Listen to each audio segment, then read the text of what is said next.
حضرت عمر رضی اللہ عنہ کے زمانے میں ایک آدمی آیا کرتا تھا شام کا کچھ عرصہ نظر نہیں آیا. حضرت عمر رضی اللہ عنہ نے پوچھا ساتھیوں سے، وہ فلاں آدمی نظر نہیں آتا ہے. ساتھیوں نے بتایا حضرت وہ راستے سے بھٹک گیا، غلط کاموں میں پڑ گیا، شراب تک کا عادی ہو گیا.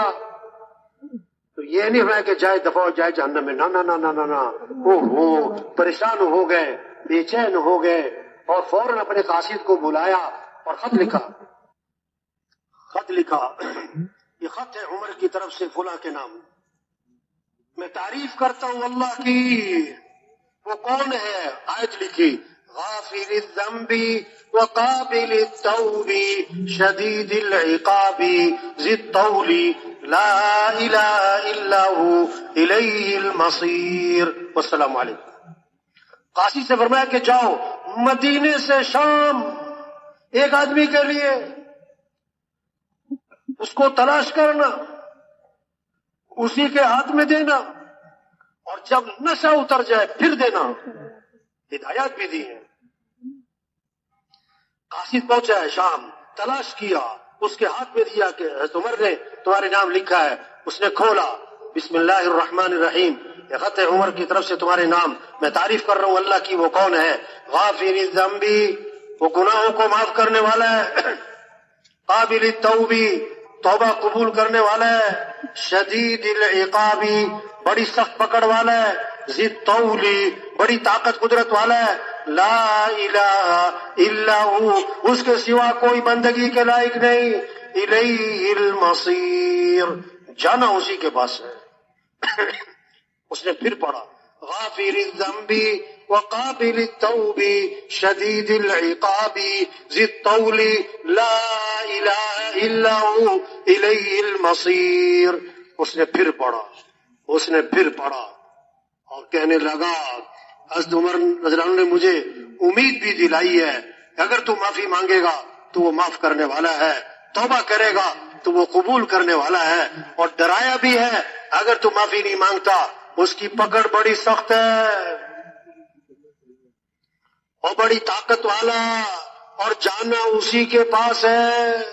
اور اس کی آنکھوں میں آنسو آ گئے اور پکی سچی توبہ کر لی. قاصد نے آ کر ساری کارگزاری سنائی حضرت عمر رضی اللہ عنہ کو. اس پر حضرت عمر رضی اللہ عنہ نے فرمایا، جب اپنے مسلمان بھائی کے بارے میں پتہ لگے کہ وہ راستے سے بھٹک گیا ہے تو کیا فرمایا؟ اس کو صحیح راستے پر لانے کی کوشش کرو، اس کو امید دلاؤ، اس کو امیدیں دلاؤ، اس کے خلاف شیطان کے مددگار مت بنو، یعنی تانے مت مارو، اور اس کے لیے دعا مانگو، تبلیغ، ایک ایک پر محنت، ایک ایک کی منت خوشامد، سب کا رخ اللہ کی طرف پھیرنا ہے، سب کا رخ آخرت کی طرف پھیرنا ہے، سب کا رخ اعمال کی طرف پھیرنا ہے. یہ جذبہ کہ کیسے سب جہنم سے بچ جائے، کیسے سب جنت میں چلے جائے. مالک بن دینار رحمت اللہ علیہ جا رہے تھے، دیکھا ایک نوجوان ہے اور جناب اس کے قریب لوگ اکٹھے ہیں، معمار، مستری، آج کی زبان میں انجینئرز، اور ان کو ہدایت دے رہا ہے، یہاں یہ بنے گا، یہاں یہ بنے گا، یہاں یہ بنے گا، محل بنانا ہے، محل. تو مالک بن دینار دل ہی دل میں کہنے لگے، کاش یہ نوجوان جنت کا نوجوان بن جائے. اور یہ کن چکروں میں پڑا ہے، اور تبلیغ اسی کا نام ہے، یہ سب کیسے جنت میں چلے جائے، یہ جہنم سے بچ جائے. یہ اپنی صلاحیت کہاں لگا رہے. اس کے پاس گئے، اس کو سلام کیا. وہ جانتا تھا مالک بن دینار رحمت اللہ علیہ کو. حیران، حضرت آپ یہاں پر کیسے؟ بیٹا کیا کر رہے ہو؟ حضرت محل بنانا ہے، اس کی تیاری ہے. بیٹا کتنے پیسے لگاؤ گے؟ اس نے کہا اتنے لاکھ درہم دینار جو بھی ہے اتنے پیسے لگاؤں گا اور جناب ایک محل بناؤں گا. اور بیٹا یہ دنیا کا جو محل ہے یہ مٹی گارے کا ہے، مال بھی ختم ہو جائے گا، رہنے والا بھی ختم ہو جائے گا، نہ مال رہے گا نہ رہنے والا۔ جنت کا جو مال ہے، جتنے پیسے تم نے یہاں لگانے ہیں، اگر یہ پیسے مجھے دے دو دینار، میں تم سے وعدہ کرتا ہوں اس دنیا کے مال کے بدلے تمہیں اللہ سے جنت میں مال لے کر دوں گا۔ اور جنت کا جو محل ہے اس کی ایک اینٹ سونے کی ہوگی اور ایک اینٹ چاندی کی ہوگی، اور اس کا گارا مشک کا ہوگا، اور اس کی گھاس زعفران کی ہوگی، اور اس کے کنکر موتی اور یاقوت ہوں گے، اور اس میں خوشبوئیں مہکتی ہوں گی، اور کبھی پرانا نہیں ہوگا اور بوسیدہ نہیں ہوگا، اور اس مال کو بنانے والے مستری نہیں ہوں گے، اس مال کو بنانے والا خود اللہ ہوگا۔ اب بولو کہ تمہیں دنیا کا مال چاہیے کہ جنت کا مال چاہیے؟ عقل مند تھا، آج کی طرح کی بے وقوفی نہیں کی، جاؤ جاؤ مولوی صاحب ہمیں سب پتا ہے، چلو نکلو آپ۔ کراچی والے کہتے ہیں نا آپ پتلی گلی سے نکل جاؤ ہمیں سب پتا ہے۔ نہیں، عقل مند تھا، کہتا ہے حضرت آپ مجھے مہلت دیں ایک رات، میں سوچوں گا، میں فیصلہ کروں گا، صبح بتاؤں گا۔ ہاں، مالک بن دینار رحمت اللہ علیہ رات کو اٹھے اور اس کے لیے ہاتھ اٹھائے۔ یہی تبلیغ ہے، دن میں محنت، رات کو دعا، دن میں محنت، منت خوشامد، ایک ایک کے پیچھے پھرنا، رات کو اس کے لیے دعا مانگنا، دل اللہ کے ہاتھ میں۔ تو مالک بن دینار رحمت اللہ علیہ رات کو اٹھے، اللہ کے سامنے کھڑے ہوئے اور ہاتھ پھیلائے کہ اللہ اس نوجوان کو صحیح فیصلہ کرنے کی توفیق دے دے، یہ غلط فیصلہ نہ کر جائے۔ ہر آدمی پر ایسے مراحل آتے ہیں، اس کو فیصلہ کرنا ہوتا ہے یا صحیح یا غلط۔ صحیح فیصلہ کیا بہت آگے جائے گا، غلط فیصلہ کیا بہت پیچھے رہ جائے گا۔ تو صبح اس کے پاس پہنچے، وہ انتظار میں تھا، پوچھا بیٹا کیا فیصلہ کیا؟ انہوں نے کہا حضرت بات پکی ہے، اگر میں یہ سارے دراہم دنانیر آپ کو دے دوں، آپ مجھے جنت میں اللہ سے محل لے کر دیں گے؟ اور میں بیٹا میں وعدہ کرتا ہوں۔ حدیث میں آتا ہے بہت سے پراگندہ بالوں والے، غبار آلو چہرے والے کسی کے دروازے پر جائیں، دھتکار دیے جائیں چلو چلو، لیکن اللہ کے ہاں ان کا اتنا اونچا مقام ہے، اگر وہ اللہ پر قسم کھا لے تو اللہ ان کی قسم کو پورا کر دے۔ میں وعدہ کرتا ہوں اس دنیا کے مال کے بدلے تمہیں اللہ سے جنت میں محل لے کر دوں گا۔ وہ اندر گیا، دراہم اور دنانیر کی تھیلی بوری جو بھی تھا لا کے سامنے رکھا اور کاغذ قلم ہاتھ میں دیا، حضرت پرچہ لکھ کے دے دے، پرچہ لکھ کے دے دے۔ شریعت کا مسئلہ ہے جب لین دین کا معاملہ کرو لکھت پڑھت کرو، چاہے چاچا ہو، چاہے ماما ہو، چاہے بھائی ہو، کوئی بھی ہو، لکھت پڑھت لکھت پڑھت۔ بہت سارے پھنس جاتے کہ میرا دوست تھا، اب پھنسے ہوئے، حضرت پرچہ لکھ کے دے۔ لکھا امام مالک بن دینار رحمۃ اللہ علیہ نے، یہ بسم اللہ الرحمن الرحیم، یہ اقرار نامہ ہے مالک بن دینار کی طرف سے اس نوجوان کے لیے، دنیا کے اس مال کے بدلے اللہ سے جنت میں ایسا ایسا مال لے کر دوں گا، والسلام علیک۔ پرچہ اس کے ہاتھ میں پکڑایا، دراہم لے کر واپس آئے اور شام تک سارے کے سارے دراہم اللہ کے راستے میں خرچ کر دیے۔ اللہ والے جمع نہیں کرتے، خرچ کرتے ہیں۔ ابھی 40 دن نہیں گزرے تھے، مالک بن دینار رحمۃ اللہ علیہ نے فجر کی نماز پڑھائی تو محراب میں دیکھا ایک پرچہ پڑا ہوا ہے، محراب میں دیکھا ایک پرچہ اٹھایا تو دیکھا یہ وہی پرچہ تھا جو اس نوجوان کو لکھ کر دیا تھا۔ وہ پرچہ اٹھایا تو اس کی پشت پر، اس پرچے کی پشت پر بغیر روشنائی کے لکھا ہوا تھا، تم نے اس نوجوان سے جو وعدہ کیا تھا ہم نے وہ وعدہ پورا کر دیا، اور اس نوجوان کو ویسا نہیں اس سے بھی اچھا مال دے دیا۔ مالک بن دینار بڑے حیران، پرچہ لیا، اس کے گھر پہنچے، پتہ لگا کہ کل گزشتہ اس نوجوان کا انتقال ہو گیا۔ پوچھا کوئی وصیت کی تھی؟ کہ جی ہاں، مرنے سے پہلے اس نوجوان نے ایک رکا دیا تھا ہمیں اور کہا تھا جب میں مر جاؤں میرے کفن میں رکھ کر مجھے دفن کر دینا۔ مالک بن دینار رحمۃ اللہ نے پرچہ نکالا کہ یہ وہ پرچہ ہے جو تم نے اس کے کفن میں رکھا تھا؟ انہوں نے کہا اس ذات کی قسم جس نے اس نوجوان کو موت دی، ہم نے یہ پرچہ اس کے کفن میں رکھا اور دفن کر دیا، یہ آپ کے پاس کہاں سے آیا؟ تو مالک بن دینار رحمۃ اللہ علیہ نے سارا قصہ سنایا تو ایک اور نوجوان کھڑا ہو گیا، کہنے لگا حضرت جتنے اس سے لیے تھے اس سے ڈبل میرے سے لے لے، مجھے بھی پرچہ لکھ کے دے دے۔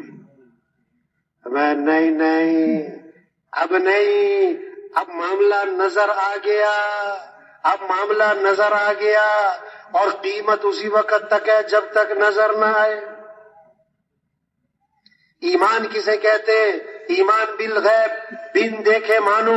ہم نے جنت کو نہیں دیکھا، جنت ہے، جہنم کو نہیں دیکھا، جہنم ہے، قیامت کو نہیں دیکھا، قیامت ہے، ہم نے آخرت کو نہیں دیکھا، آخرت ہے، ہم نے فرشتوں کو نہیں دیکھا، فرشتے ہیں، ہم نے اللہ کو نہیں دیکھا، اللہ ہے، ہم نے سید الکونین حضرت محمد صلی اللہ علیہ وسلم کو بھی نہیں دیکھا۔ ایک صحابی نے عرض کیا حضور مبارک ہو اس شخص کو جس نے آپ کو دیکھا اور آپ پر ایمان لے آیا۔ آپ نے فرمایا ایک مرتبہ نہیں 7 مرتبہ مبارک ہو اس شخص کو جس نے مجھے نہیں دیکھا پھر بھی ایمان لے آیا۔ تو بھائی چھوٹی سی زندگی ہے، آج زمین کے اوپر ہے، کل زمین کے نیچے ہوں گے، آج زمین پر چل رہے پھر دفن ہو جائیں گے، آج اپنے پر مٹی نہیں پڑنے دیتے پھر منو مٹی تلے دبا دیے جاتے، اور مٹی ڈالنے والے کون؟ اپنے، اور ثواب سمجھ کر ڈالتے، اپنے ہاتھ بھی قبر پہ جھاڑتے۔ یہ سب دھوکہ ہے میرے بھائیوں۔ 500 کی جوتی ہے 5000 کی، آگے سب ننگے پاؤں ہیں، 5000 کا سوٹ ہے 50000 کا، آگے کفن سب کا برابر ہے، 2 مرلے کا مکان ہے، 4 کنال کا بنگلہ ہے، قبر کا سائز سب کا ایک ہے، 20 لاکھ کا باتھ روم ہے، آخری غسل بھٹے پہ ہے، 30 لاکھ کا بیڈ ہے، آخری چارپائی جنازے والی سب کی ایک ہے، 10 کروڑ کی گاڑی ہے، آخری سفر تو ڈالے پر ہے، ایمبولینس پر ہے۔ ہاں، عقل مند ہے جو زندگی کے مقصد کو پہچانے، عقل مند ہے جو زندگی کے مقصد کو پہچانے، اپنی صلاحیت کو مقصد زندگی پر لگائے، پھر ضروریات زندگی 5 ہے، ضروریات زندگی 5 ہے، اس میں بقدر ضرورت لگنا ہے، بقدر ضرورت لگنا ہے، کھانا ہے، لباس ہے، مکان ہے، شادی ہے، سواری ہے، یہ ضروریات زندگی ہے، یہ ضروریات زندگی ہے، بقدر ضرورت لگنا ہے، کھانا ضرورت ہے، بقدر ضرورت لگنا ہے۔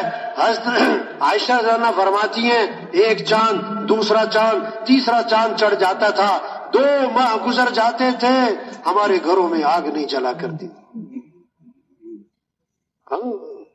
کھانے سادہ تھے، آج زور لگ گیا کھانوں پر، توبہ توبہ، کھا رہے ایک وقت میں کئی چیزیں کھا رہے، بار بار کھا رہے، بار بار اتنا کھا رہے اس کھانے کو ہضم کرنے کے لیے بھی کچھ کھا رہے ہیں۔ ہاں، آپ نے فرمایا بدترین برتن جس کو بھرا جائے وہ پیٹ ہے، بدترین برتن جس کو بھرا جائے وہ پیٹ ہے۔ ہاں، حضرت عمر رضی اللہ عنہ بیٹے کے گھر گئے، بیٹے نے گوشت بنایا، گوشت پکایا ہوا، بیٹا یہ گوشت کیوں پکایا؟ کہ جی چاہ رہا تھا، فرمایا جو جی چاہے گا وہ کھاؤ گے، جو جی چاہے گا وہ کھاؤ گے، کفا بالمرء سرفا ان یاکل کل ما اشتہت نفسہ، آدمی کے فضول خرچ ہونے کے لیے اتنی بات کافی ہے کہ جو جی چاہے کھانا شروع کر دے اس کو۔ زور غلط جگہ لگ رہا ہے کھانوں پر، دوسرا زور لگ رہا ہے کپڑوں پر، دے جوڑے پہ جوڑے، الماریاں بھری پڑی، الماریاں، اوفو، مستورات کو پہلی پریشانی پتہ کیا ہوتی ہے؟ الماری میں جگہ نہیں، اور دوسری پریشانی پتہ کیا ہوتی ہے؟ پہننے کو کپڑے نہیں۔ تو الماری کس سے بھری ہوئی؟ ہوا سے نہیں، ڈیزائن پرانے ہو گئے، ہاں یہ کپڑے والے ہر سال کپڑے کا ڈیزائن بدلے، کبھی پھول بڑا کر دے، کبھی چھوٹا کر دے، کبھی لال کر دے، کبھی پیلا کر دے، شاہ کو کبھی ادھر گھما دے، کبھی ادھر گھما دے، عورتیں کہتی ہیں نیا ڈیزائن آ گیا۔ ہاں یہ برتنوں والے برتنوں کا ڈیزائن بدل دیتے، گلاس کبھی لمبا کر دیا، کبھی چھوٹا کر دیا، کبھی چوڑا کر دیا، کبھی تنگ کر دیا، کبھی اسے بل دے دیا، نیا ڈیزائن آ گیا۔ توبہ تو حضرت عائشہ رضی اللہ عنہا 70,000 درہم تقسیم کیے، اور حضرت عائشہ رضی اللہ عنہا کے کپڑوں پر پیوند لگے ہوئے تھے۔ سب سے زیادہ محبت حضرت محمد صلی اللہ علیہ وسلم کو حضرت عائشہ رضی اللہ عنہا سے تھی۔ کسی نے پوچھا حضور زیادہ محبت کس سے ہے آپ کو؟ فرمایا عائشہ سے۔ کہ حضور نہیں، مردوں میں سے کس سے یہ پوچھنا چاہتے ہیں؟ فرمایا عائشہ کے باپ سے ہے۔ ہاں آپ کا انتقال ہوا، حضرت عائشہ رضی اللہ عنہا کی گود میں ہوا، آپ کے منہ میں جو آخری چیز گئی حضرت عائشہ رضی اللہ عنہا کا لعاب تھا، مسواک چبا کے دی تھی۔ آپ کے حضرت عائشہ رضی اللہ عنہا کی باری کا آپ کو انتظار رہتا تھا۔ جب بیماری بڑھی بیویوں سے اجازت مانگی، میں آخری دن عائشہ کے گھر گزارنا چاہتا ہوں، اور میں اللہ تو نے مجھے بیویوں میں عدل کرنے کا حکم دیا، میں عدل تو کرتا ہوں ظاہری طور پر، دل میرا عائشہ کی طرف مائل ہے، یہ میرے اختیار میں نہیں۔ اتنی محبت حضرت عائشہ رضی اللہ عنہا سے۔ فرمایا عائشہ اگر آخرت میں میرے ساتھ رہنا ہے، اگر آخرت میں میرے ساتھ رہنا ہے تو تین باتیں فرمائیں۔ اگر عائشہ آخرت میں میرے ساتھ رہنا ہے تو کیا فرمایا؟ کپڑوں کو اس وقت تک پرانا سمجھ کے نہ چھوڑ دینا جب تک کہ ان پر پیوند نہ لگ جائے، جب تک کہ ان پر۔ ہاں دوسری بات فرمائی عائشہ مالداروں کے پاس بیٹھنے سے بچانا اپنے آپ کو۔ آدمی جب اپنے سے زیادہ مالداروں کے پاس بیٹھتا ہے اس کے اندر مال کی حرص، مال کی طمع، مال کی دوڑ لگ جاتی ہے، نہ شکری پر آ جاتا ہے۔ تیسری بات فرمایا عائشہ دنیا سے اتنا توشہ لینا جو ایک مسافر کے لیے کافی ہوتا ہے، زیادہ لمبے چوڑے چکروں میں نہ پڑ جانا، یہ بھی بنا لو، یہ بھی بنا لو، یہ بھی لے لو، وہ بھی لے لو، ہلکا پھلکا رکھنا اپنے آپ کو۔ ہاں تو 70,000 درہم تقسیم کیے، اپنے کپڑوں پر پیوند تھے۔ آج زور لگ گیا کپڑوں پر، تیسرا زور لگ گیا کس پر؟ تعمیرات پر۔ آپ نے فرمایا جب آدمی کے مال میں برکت نہیں رہا کرتی تو تعمیرات پر لگا کرتا ہے۔ اذا لم یبارک فی مال العبد یجعلہ فی الماء والطین، جب برکت نہیں تو تعمیرات پر، مٹی گارے پر۔ ایک صحابی نے ذرا اونچا مکان بنا لیا، آپ کا گزر ہوا، فرمایا یہ کس کا ہے؟ کہ فلاں کا ہے۔ ایک انصاری تھے، آپ خاموش ہو گئے، دل میں بات کو رکھا۔ ایک دن وہ صاحب خانہ حاضر خدمت ہوئے، آپ کو سلام کیا، آپ نے سلام کا جواب نہیں دیا۔ وہ پریشان ہو گئے، صحابہ سے پوچھا، میرے سے اعراض فرما رہے ہیں، کیا بات ہے؟ کہ تمہارے گھر کے پاس سے گزرے تھے، پوچھا تھا یہ کس کا ہے۔ سمجھ گئے اللہ کے نبی کو پسند نہیں آیا، واپس گئے۔ هدمها حتى سواها بالارض، اس کو گرا دیا، زمین کے برابر کر دیا، اور آ کر سنایا نہیں اللہ کے نبی کو۔ آپ کا دوبارہ گزر ہوا، فرمایا ما فعلت القبہ، وہ قبہ نما گھر تھا، اس کا کیا بنا؟ صحابہ نے ساری بات سنائی، اس پر آپ نے فرمایا کل بناء وبال على صاحبه الا مالا، ہر تعمیر کرنے والے پر وبال کا باعث بنے گی سوائے اس تعمیر کے جو ضرورت کی ہو، سوائے اس تعمیر کے جو ضرورت کی ہو۔ قیامت کی نشانی بتائی، یتطاولون فی البنیان، یہ اونچی اونچی عمارتیں، یہ اونچے اونچے پلازے، کہ بھی یہ تو قیامت کی نشانی ہے۔ یہ زور غلط جگہ لگ رہا ہے، کھانوں پر، کپڑوں پر، تعمیرات پر۔ چوتھا زور لگ رہا ہے شادیوں پر۔ شریعت کا مزاج، شادی کیا ہو، سادی ہو، سستی ہو، آسان ہو، جلدی ہو، یہ تو شیطانی مزاج ہے۔ شادی مہنگی ہو، مشکل ہو، رواج کے ساتھ ہو، تاخیر کے ساتھ ہو۔ آپ بتاؤ آج کل شادی سستی ہے یا مہنگی ہے؟ آسان ہے کہ مشکل ہے؟ جلدی ہے کہ تاخیر سے ہے؟ ایک جگہ نکاح پڑھنا ہوا، تو لوگ بیٹھے ہوتے نا نکاح میں، تو باپ اور بیٹا ایک بیٹھے ہوئے تھے سامنے جو نکاح میں شریک تھے. جب میں نے کہا نا بھی شادی سادی ہو، سستی ہو، آسان ہو، جلدی ہو، بیٹا کہتا ابا سنی ان کی بات آپ نے کیا کہہ رہے ہیں جلدی ہو. ابا نے کہا بیٹا 3 باتیں اور بھی سنی، سادی ہو، سستی ہو، آسان ہو، یہ 3 تم مان لو، چوتھی میں مان لیتا ہوں.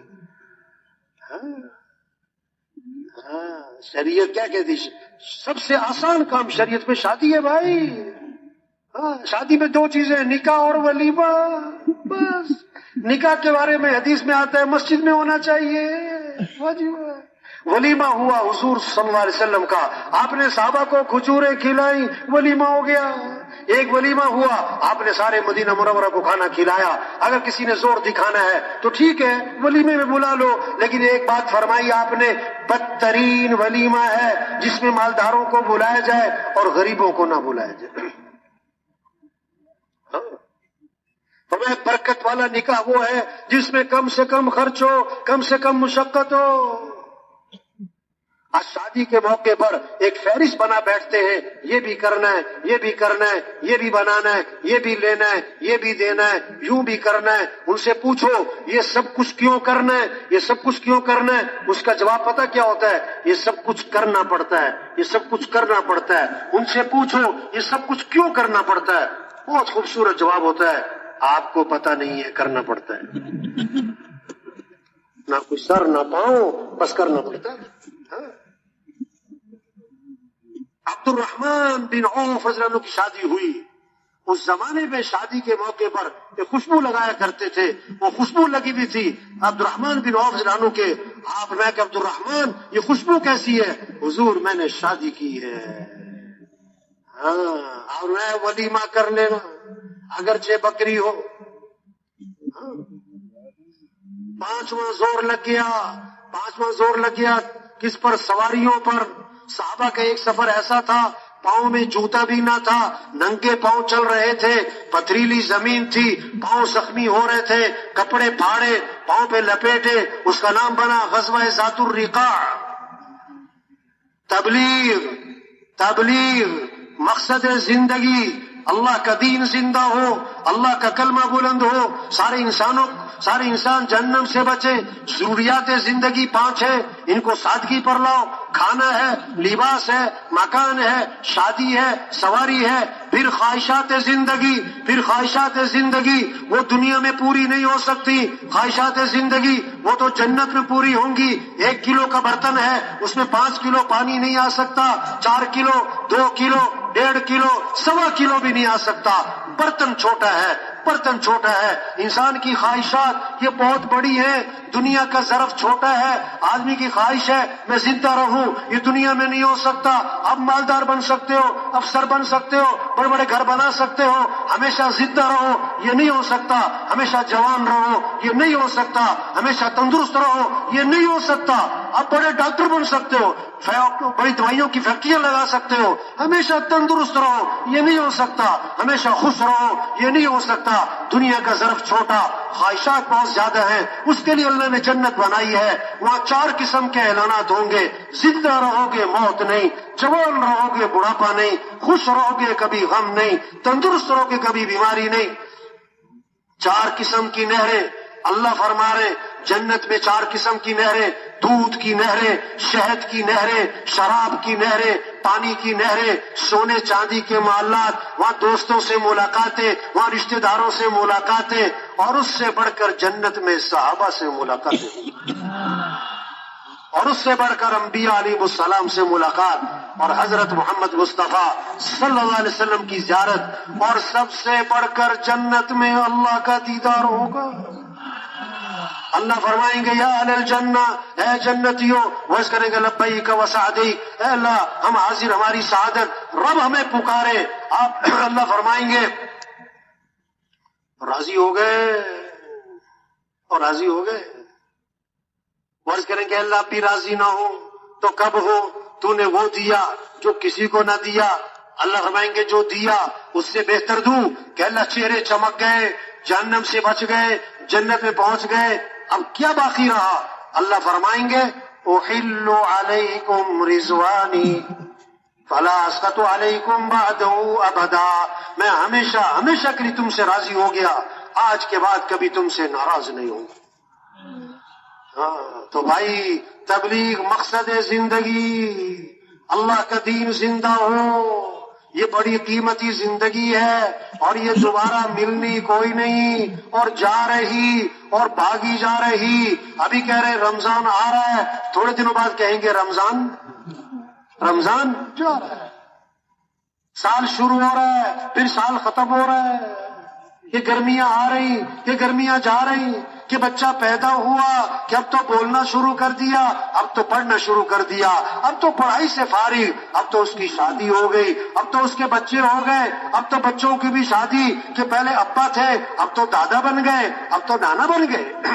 ہاں، یہ بال سفید ہونا یہ پیغام ہے، یہ پیغام ہے، یہ بچہ، یہ دادا بننا، یہ کیا ہے، نانا بننا، یہ بھی پیغام ہے کہ سیٹ خالی کرو۔ یہ روز جنازے، فلاں کا انتقال، روز قبرستان کے پاس سے گزر، ہر قبرستان سے پیغام آتا ہے، آنا یہیں پر ہے، آنا یہیں پر ہے۔ ایک قبرستان کے باہر لکھا ہوا تھا، کل ہم بھی تم جیسے تھے اور کل تم بھی ہم جیسے ہو جاؤ گے۔ ایک قبر کے اوپر کتبہ لگا ہوا تھا، اس پر لکھا ہوا تھا، یہ میرا بڑا وہم تھا کہ میں بڑا اہم تھا۔ یہ بڑی قیمتی زندگی ہے اور اللہ نے ہمیں بہت بڑا کام دیا ہے۔ اللہ کا دین زندہ ہو، اللہ صمد ہے، اللہ کسی کے محتاج نہیں ہے، اللہ کا دین کسی کا محتاج نہیں ہے۔ ہم تبلیغ کا کام کریں گے، ہم دین کی محنت کریں گے اور دین نہیں چمکے گا، ہم چمکیں گے۔ اگر ہم دین کا کام نہیں کرتے، دین نہیں مٹتا، ہم مٹیں گے۔ اللہ نے آسمان بنایا، اللہ نے زمین بنائی، پہاڑ بنائے، چاند سورج، یہ مسجد اللہ کا گھر ہے، مسجد اللہ کا گھر ہے۔ مسجد بنانے کی باری آئی تو لوگوں سے فرمایا میرا گھر بناؤ، میرا گھر بناؤ۔ اس لیے نہیں کہ اللہ بنا نہیں سکتا، اللہ ایک لمحے میں پوری دنیا میں ہر محلے گاؤں بستی میں بہترین مسجد بنا کے کھڑی کر سکتا ہے۔ اگر اللہ خود ہی مسجدیں بنا دے، مسجدیں بنانے کی فضیلت سے ہم محروم ہو جائیں گے۔ ہمیں نوازنے کے لیے کہا کہ تم میرا گھر بناؤ، میں جنت میں تمہارا گھر بناؤں گا۔ اور اللہ کا گھر بنانے میں اگر مال لگ رہا ہے وہ بھی تو اللہ نے دیا ہے، جان لگ رہی وہ بھی تو اللہ نے دی ہے۔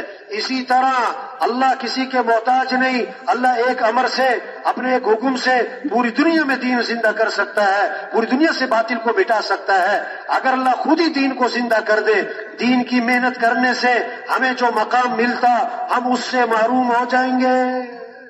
یہ تو ہمیں نوازنے کے لیے کہ چلو تم دین کا کام کرو، تم دین کا کام کرو، یہ تو ہماری سعادت ہے، یہ تو ہماری سعادت ہے۔ سفیر بن جانا کتنی بڑی بات سمجھا جاتا ہے۔ یہ فلاں ملک کے سفیر ہیں، جو دعوت کا کام کرے گا، جو تبلیغ کا کام کرے گا، جو اللہ کے دین کو لے کے پھرے گا، جو لوگوں کو اللہ کی طرف بلائے گا، یہ کس کا سفیر ہے؟ اللہ کا۔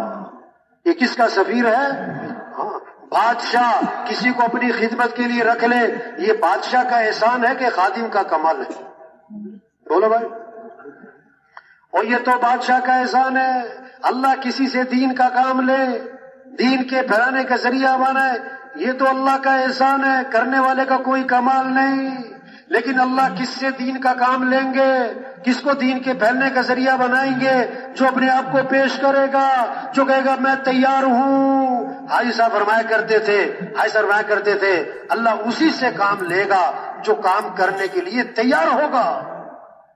اسی کو کام کہا جاتا ہے جو کام کرنے کے لیے تیار ہوتا ہے۔ جو کہتا میرے پاس وقت نہیں ہے، میں مصروف آدمی ہوں، اللہ اس سے کام نہیں لیتے۔ یہ زندگی نعمت ہے، فرمایا زندگی کو غنیمت سمجھو، موت سے پہلے کتنے ہمارے بعد پیدا ہوئے، ہم سے پہلے مر گئے۔ جوانی کو غنیمت سمجھو، بڑھاپے سے پہلے ابھی جوانی ہے، بڑا دین کا کام کر سکتے ہیں، پھر ایک وقت آئے گا کرنا چاہیں گے اور کر نہیں سکیں گے۔ صحت کو غنیمت سمجھو، بیماری سے پہلے کتنے اسپتالوں میں گھروں میں پڑے، ہاتھ نہیں ہلا سکتے، پاؤں نہیں ہلا سکتے، سانس مشینوں پہ چل رہے ہیں۔ فراغت کو غنیمت سمجھو مشغولیت سے پہلے، خوشحالی کو غنیمت سمجھو بدحالی سے پہلے۔ کتنے کروڑوں میں تھے کوڑیوں میں چلے گئے، کروڑوں میں تھے کوڑیوں میں چلے گئے، جن کے ملازم ہوتے تھے خود ملازمت پر آ گئے۔ ایک تو اپنے ملازم کا ملازم بنا۔ زندگی کی قدر، یہ اجتماع نعمت، یہ اللہ کے نام پر مجمع آیا ہے، اللہ کے نام پر مجمع آیا ہے، اور یہ خود نہیں آیا ہے، اس مجمع کو کون لایا ہے؟ ہاں، یہ نعمت ہے۔ اللہ کا پیغام کانوں میں پڑے، اللہ کی بات کانوں میں پڑے، نعمت ہے۔ اللہ جس سے خیر کا ارادہ فرماتے ہیں، اللہ اسے خیر کی باتیں سناتے ہیں۔ اللہ کرے یہ اجتماع پورے کراچی کی ہدایت کا ذریعہ بن جائے، مسجدوں کے آباد ہونے کا ذریعہ بن جائے، سب کی توبہ کا ذریعہ بن جائے، سارے شر کے ختم ہونے کا ذریعہ بن جائے۔ اور یہ اللہ کے لیے مشکل نہیں ہے، یہ اللہ کے لیے مشکل نہیں ہے۔ یہ جو مجمع آیا ہے، یہ نیت کر لے ہمیں دین کا کام کرنا ہے، ہمیں دین کی محنت کرنی ہے، اللہ کے پیغام کو لے کے پھرنا ہے۔ آج تک جو کمی کوتاہی ہوئی، اللہ سے معافی مانگے، اللہ سے معافی مانگے۔ یہ نہ ہو کہ اجتماع میں آئے، بیانات سنے اور دعا ہوئی، اور پھر اپنے اپنے کاموں میں، پھر وہی دنیا، پھر وہی دکان، پھر وہی دفتر، پھر وہی کاروبار، پھر وہی دنیا کی دوڑ۔ ہاں، ایک ساتھی اجتماع پہ آیا تو میں نے اس سے پوچھا، او بھائی جانے والے ساتھی، او بھائی یہ کیا ہو گیا؟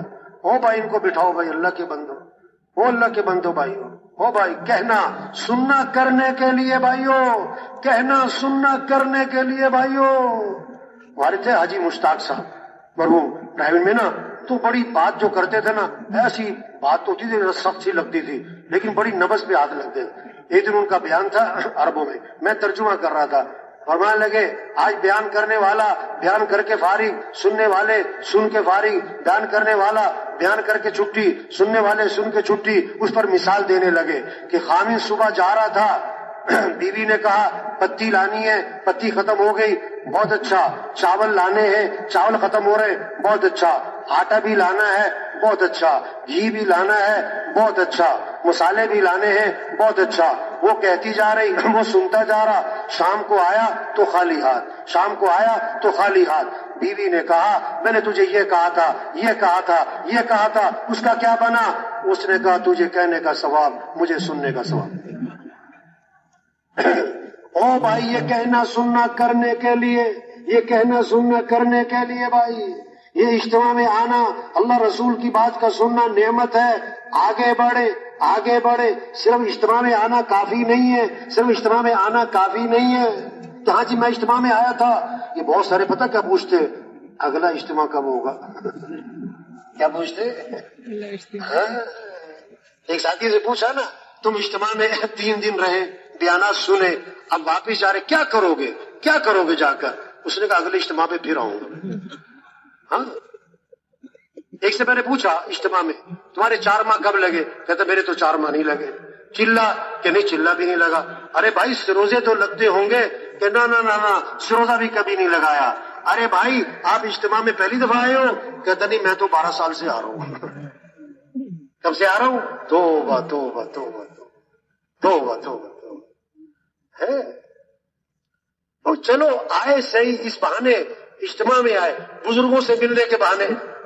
وہ رائے میں نا حویلی میں سارے بزرگ ہوتے ہیں نا، نظام الدین انڈیا کے، تو اب وہ بہت سارے ساتھی آتے ہیں، بزرگوں سے ملاقات کروا دو، بزرگوں کی زیارت کروا دو، بزرگوں سے مصافحہ کروا دو۔ تو میں ان سے کہتا ہوں اچھا چھوٹے بزرگ سے ملنا ہے کہ بڑے بزرگ سے؟ نہیں بڑے بزرگ سے ملنا ہے۔ اچھا، میں کہ بیٹھو پھر۔ سروزہ لگانا چھوٹا بزرگ، چلا لگانا اس سے بڑا بزرگ، 4 ماہ لگانا اس سے بڑا بزرگ، اور سب سے بڑا بزرگ اپنی مسجد کو وقت دینا ہے۔ عمومی گشت، بیرونی گشت، روزانہ کا مشورہ، روزانہ کی گشتیں۔ او بھائی یہ کام بزرگ ہے، ہاں۔ مولانا یوسف رحمۃ اللہ علیہ کو کسی میواتی نے کہا ارے تو بڑا بزرگ ہوئے، اپنے میواتی انداز میں لہجے میں، تو بڑا بزرگ ہوئے۔ اور میں کہ نہ بھائی میں کوئی بزرگ نہیں، نہ تو ہی تو بزرگ ہے، اور نہ بھائی میں کوئی بزرگ نہیں۔ ارے تیرے سے بڑا تو بزرگ ہے کوئی نہ، تو سب سے بڑا بزرگ ہے تبلیغ کا۔ اچھا اگر میں تبلیغ کا کام نہ کروں تو تو مجھے بزرگ کہے گا؟ اب وہ اپنے سادہ انداز میں کہنے لگا اگر تو تبلیغ کا کام نہ کرے تو پھر تو کہے گا بزرگ ہے؟ میں بھی یہی کہہ رہا ہوں، کام بزرگ ہے۔ یہ سارا مجمع، ہر طبقہ، ہر علاقہ یہ آیا بیٹھا ہے، یہ اجتماع نعمت ہے، اللہ کے نام پر آئے ہیں۔ آج تک ہم سے جو غفلت ہوئی، آج تک ہم سے جو کمی کوتاہی ہوئی دین پر چلنے میں، دین کی محنت میں، اس پر اللہ سے معافی مانگے، اس پر اللہ سے کیا کریں؟ یا ایھا الذین آمنوا توبوا الی اللہ توبۃ نصوحا، اے ایمان والو توبہ کر لو۔ شیطان دشمن ہے، دین سے دور رکھتا ہے، مسجد سے دور رکھتا ہے، دین کے کاموں سے دور رکھتا ہے۔ شیطان نے اللہ سے کہا کہ اللہ تیری عزت کی قسم، جب تک تیرے بندوں کے جسم میں روح موجود ہے میں انہیں گمراہ کرتا رہوں گا۔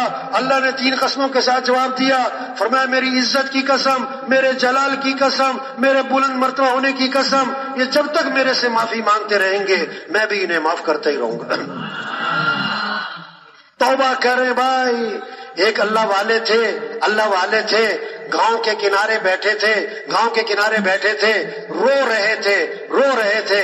حضرت کیوں رو رہے؟ ان گاؤں والوں کی منت کرتا ہوں، توبہ کر لو۔ اللہ توبہ قبول کرنے کے لیے تیار ہے اور یہ توبہ کرنے کے لیے تیار نہیں ہے۔ رو رہا ہوں، کیسے سمجھاؤں؟ کچھ دنوں بعد دیکھا قبرستان کے کنارے بیٹھے رو رہے تھے۔ حضرت آج کیوں رو رہے؟ یہ جتنے قبروں میں پڑے ہوئے ہیں سب توبہ کرنے کے لیے تیار ہیں، اب اللہ قبول کرنے کے لیے تیار نہیں۔ ابھی وقت ہے بھائی، مکھی کے سر کے برابر اللہ کے خوف سے آنسو نکل آیا تو جہنم کی آگ بجھانے کے لیے کافی ہے۔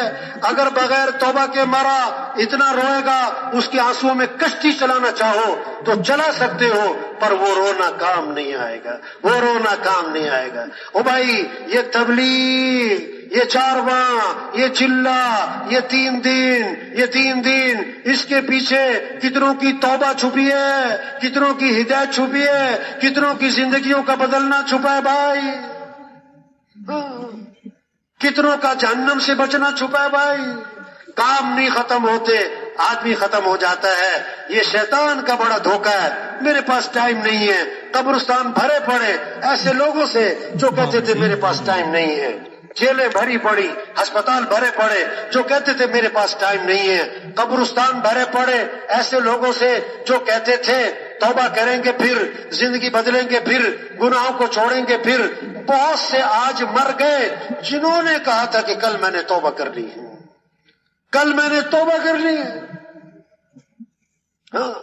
ابھی وقت ہے بھائی۔ بہت سارا مجمع ہے، بہت بڑی نعمت ہے، سارے مسئلوں کا حل، ملک کے مسئلوں کا حل، عوام کے مسئلوں کا حل، غریبوں کے مسئلوں کا حل، اور اصل مسائل آخرت ہیں، اصل مسائل قبر کے ہیں، جنت اور جہنم اور آخرت، یہ ہے اصل مسئلہ۔ دنیا کے مسئلوں کا حل اور آخرت کے مسئلوں کا حل یہ توبہ ہے، یہ اللہ کی طرف رجوع ہے، یہ محنت ہے۔ اس کی محنت کے پیچھے ہزاروں کی توبہ چھپی ہے، ہزاروں کی ہدایت چھپی ہے۔ ہم میں سے ایک ایک ساتھی ہزاروں کی توبہ کا ذریعہ بن سکتا، ہزاروں کی ہدایت کا ذریعہ بن سکتا۔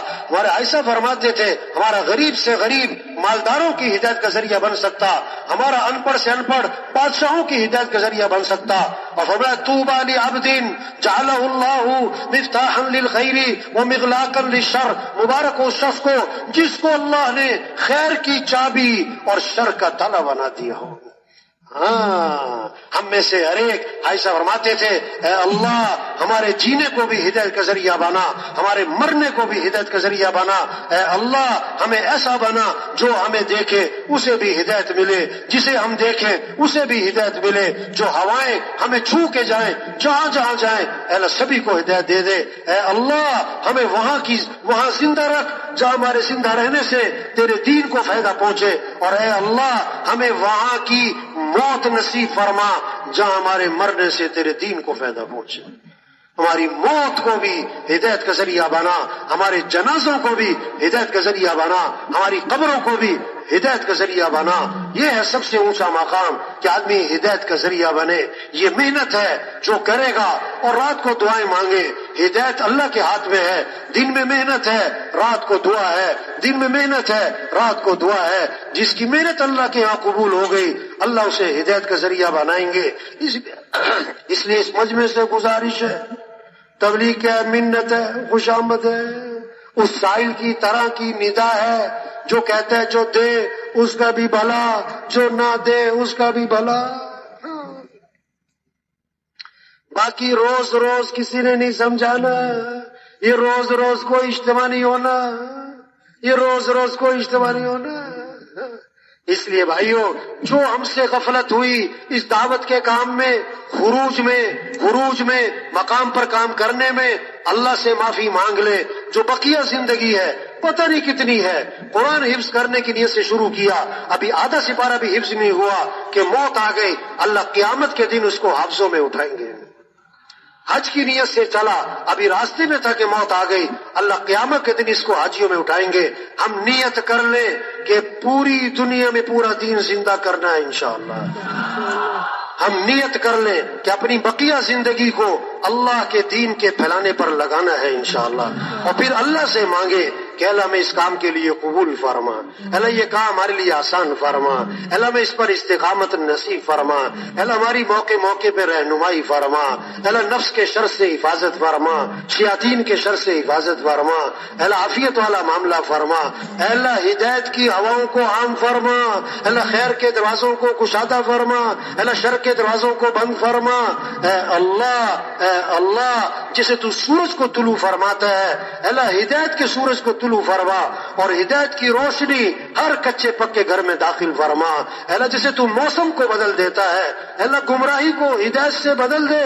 ہمارے عائشہ فرماتے تھے گھر میں بڑھیا ہے، دادی اماں ہے، نانی اماں ہے، بستر میں پڑی ہے، وہ دعا کے لیے ہاتھ بھی نہیں اٹھا سکتی، وہ دعا کے لیے زبان سے بول بھی ادا نہیں کر سکتی، لیٹے لیٹے بغیر ہاتھ اٹھائے بغیر زبان ہلائے دل ہی دل میں وہ دعا مانگ سکتی ہے، اے اللہ سارے انسانوں کو ہدایت دے دے، اے اللہ سارے انسانوں کو جہنم سے بچا لے، اے اللہ اپنے دین کو دنیا میں زندہ فرما دے۔ عائشہ فرماتے تھے اس کی یہ دعا بستر پر پڑے بغیر ہاتھ اٹھائے بغیر زبان ہلائے یہ پوری دنیا کے باطل کو توڑ دے گی، پوری دنیا میں باطل میں دراڑیں پڑیں گی، حق کے قبول ہونے کی استعداد پیدا ہوگی، اپنی حیثیت کو پہچانے، اپنی ذمہ داری کو پہچانے، اپنی زندگی کے مقصد کو پہچانے۔ اس لیے بھائی پکا عزم کر لیں یہ کام کرنا ہے انشاءاللہ، اس کام میں آگے بڑھنا ہے انشاءاللہ۔ لوہا گرم ہو تو کیا کرو، چوٹ لگا لو، ماحول میں آئے اللہ کی بات سنی دل نرم ہوئے نکل جائے، تبلیغ نکالو، پھراؤ، صرف سننا کافی نہیں، صرف آنا کافی نہیں ہے۔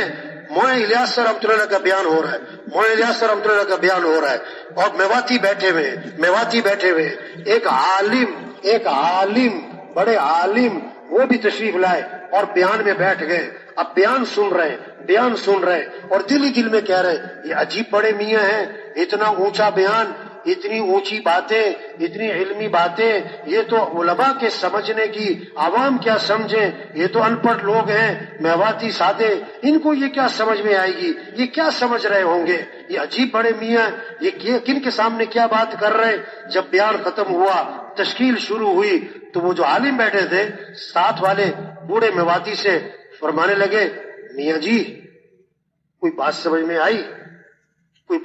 آئی کہ یہ بڑے میاں کیا کہہ رہے ہیں؟ کوئی بات سمجھ میں آئی؟ یہ کیا کہنا چاہتے ہیں؟ وہ بوڑھا میں باتیں کہنے لگا، اور یہی تو کہہ رہے ہیں کہ نکل جاؤ اللہ کے راستے میں، یہی تو کہہ رہے ہیں نکل جاؤ اللہ کے راستے میں۔ تو وہ عالم کہنے لگے ہاں اس کی سمجھ میں آئی، میری سمجھ میں کوئی نہیں آئی۔ نکلے بھائی، نکلے بھائی، نکلے بھائی۔